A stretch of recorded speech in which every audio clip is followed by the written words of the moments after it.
నిరుద్యోగుల జేఏసీ ఆధ్వర్యంలో ఈరోజు దిల్సుఖ్ నగర్లో మిలియన్ మార్చ్ చేయడానికి నిరుద్యోగులందరూ ఏర్పాటు చేసుకున్నారు. అయితే ఈరోజు ఉదయం 11 గంటల నుంచే నిరుద్యోగులు ఇక్కడికి వచ్చి ఏవైతే సీఎం రేవంత్ రెడ్డి సీఎం కాకముందు వాళ్ళ నిరుద్యోగులకు హామీ ఇచ్చాడో 2 లక్షల ఉద్యోగాలు ఇస్తానని హామీ ఇచ్చాడో దాన్ని ఈరోజు అంటే 2.5 సంవత్సరాలు కలిసినా కూడా ఇప్పటివరకు కూడా ఉద్యోగాల జాడ లేదు, కనీసం నోటిఫికేషన్లు వేయలేదనే ఉద్దేశంతో నిరుద్యోగుల జేఏసీ కూడా ఈరోజు ఇక్కడ మిలియన్ మార్చ్ చేయడానికైతే పిలుపునిచ్చారు. దీంట్లో భాగంగా ఈరోజు విద్యార్థులు ఎవరైతే మిలియన్ మార్చ్ చేయాలనుకుంటున్నారో దిల్సుఖ్ నగర్లో వాళ్ళందరినీ కూడా రాత్రి నుంచే పోలీసులు ఎక్కడెక్కడ అరెస్ట్ చేయడం జరిగింది. దీంట్లో భాగంగా ఈరోజు పొద్దున్న నుంచి కూడా దిల్సుఖ్ నగర్ అట్లాగే సరూర్ నగర్ ఈ ప్రాంతం ఏదైతే ఉందో మెయిన్ రోడ్లో ఇక్కడ మొత్తం పోలీస్ పహారా బందోబస్తు అయితే ఏర్పాటు చేశారు.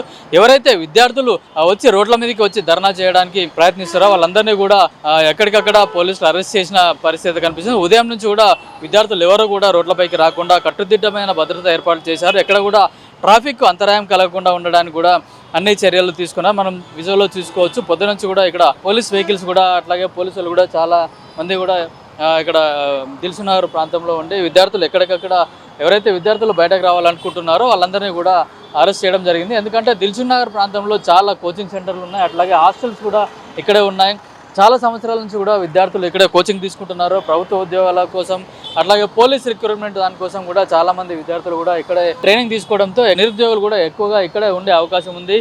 వాళ్ళందరినీ కూడా ఇప్పుడు రోడ్ల మీదకి వస్తే ఒకవేళ చాలా ఉద్రిక్త పరిస్థితులు నెలకొంటాయి, అట్లాగే ట్రాఫిక్ కూడా చాలా ఇబ్బందులు ఎదురవుతాయని చెప్పేసి పోలీసులు కూడా వాళ్ళందరినీ కూడా కొందరిని అయితే రాత్రి నుంచి కూడా అరెస్ట్ చేయడం జరిగింది. కొందరిని ఎక్కడికక్కడ నిర్బంధంలో ఉంచి వాళ్ళు ఎవరు కూడా బయటకు రాకుండా అయితే చర్యలు తీసుకుంటారు. మొత్తానికి రేవంత్ రెడ్డి ఇచ్చిన హామీ ఏదైతుందో తాను సీఎం అయిన తర్వాత ప్రతి సంవత్సరానికి 2 లక్షల ఉద్యోగాలు ఇస్తా అని చెప్పేసి హామీ ఇచ్చారు.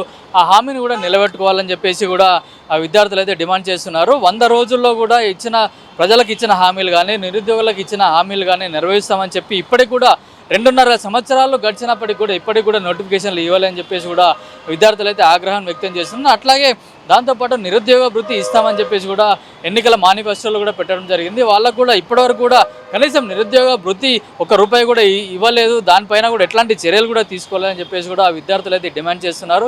వాళ్ళందరినీ ఇక్కడ మిలియన్ మార్చ్ చేయడానికి వస్తున్న విద్యార్థులను కానీ విద్యార్థి జేఏసీ సంఘం నేతలను కూడా పోలీసులు ఎక్కడికక్కడ అరెస్ట్ చేయడం జరిగింది. మొత్తానికైతే ఇక్కడ విద్యార్థులు కూడా ఎవరు కూడా ధర్నా కానీ మిలియన్ మార్చ్ చేయడానికి కూడా అవకాశం లేకుండా పొద్దుటి నుంచే పోలీసులు అయితే వాళ్ళందరినీ కూడా అరెస్ట్ చేసిన పరిస్థితి అయితే ఉంది. కెమెరామెన్ కిరణ్తో కిరణ్ కుమార్, పల్లవి టీవీ, దిల్సుఖ్ నగర్, హైదరాబాద్.